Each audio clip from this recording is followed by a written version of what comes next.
Right now, the COVID-19 crisis is remaking our lives. So is this the time to reshape how we live? It's a growing question as the country moves to loosen the lockdowns and reopen our communities. The new normal will have to include new ways of living, new ways of working that will protect us in this unique and difficult time.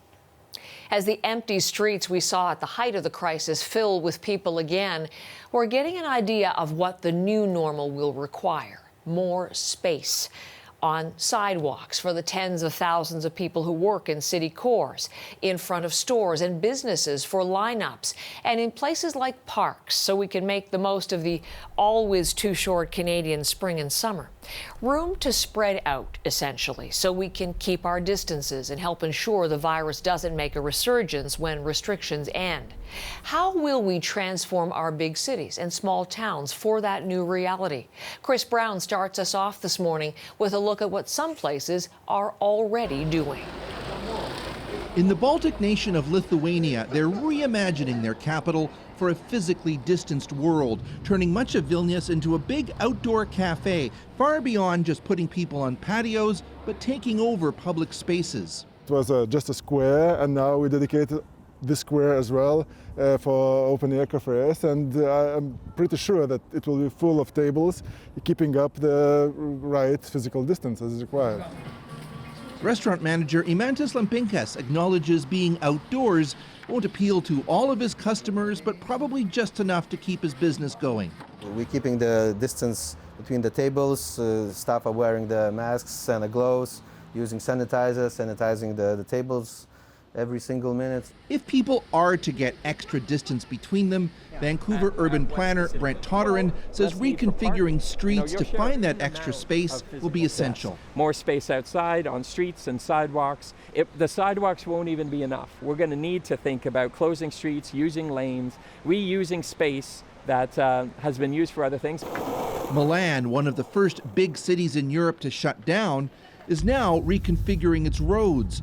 Over the summer, it will transform 35 kilometers to give more space for pedestrians and cyclists under a plan it calls Strada Aperte, or open roads. In North America, Oakland is doing something similar, closing over 100 kilometers of streets, or 10% of the roads in the city. I think that it's wonderful after, almost 2 months being locked in your apartment to enjoy the sun, coffee. Of course, in places such as Lithuania and Canada, the weather is obviously a huge challenge for outdoor dining, but 1 week into it, customers seem prepared to bundle up. Chris Brown, CBC News, Vancouver. Now, some of those changes are already happening here in Canada as well. And let's bring in Michael Serapio with how Canadian cities are already starting to adapt. Michael? Good morning, Heather. You know, so interesting here because this has been a long debate in Canadian cities, this idea of dense populations, not having enough park space. But really, COVID-19 has made this a public health issue. And so we're seeing changes now in cities right across the country, beginning in Toronto, which now has a program that it calls Curb TO. And under this program, 10 so-called pinch points will be opened up to allow people to get outdoors while maintaining physical distancing. This program eventually will be expanded to 100 locations in the city. Essentially, it will create extra space for pedestrians by, in some cases, closing traffic lanes beside sidewalks, effectively allowing people in the areas that were initially meant for cars. Now, Winnipeg has been using a similar program since early April, closing off car lanes to allow more pedestrian travel. It's a program that is usually in place for holidays and Sundays during the summer months in Winnipeg, but it was brought in early this year to allow safe movement during the COVID pandemic.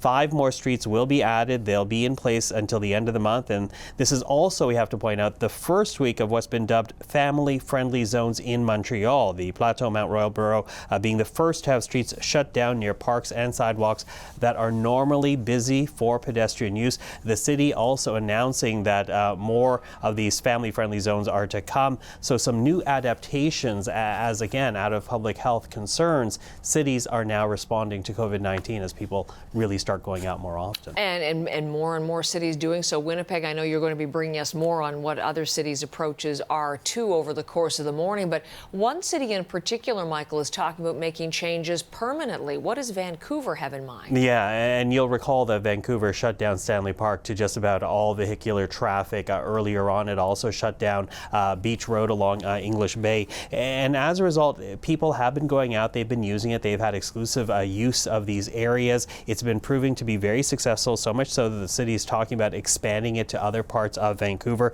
And it also has planners rethinking about the future of the city. Already they're talking about opening streets up to allow businesses to survive once they reopen, allowing patios, for example, to have more space for social distancing.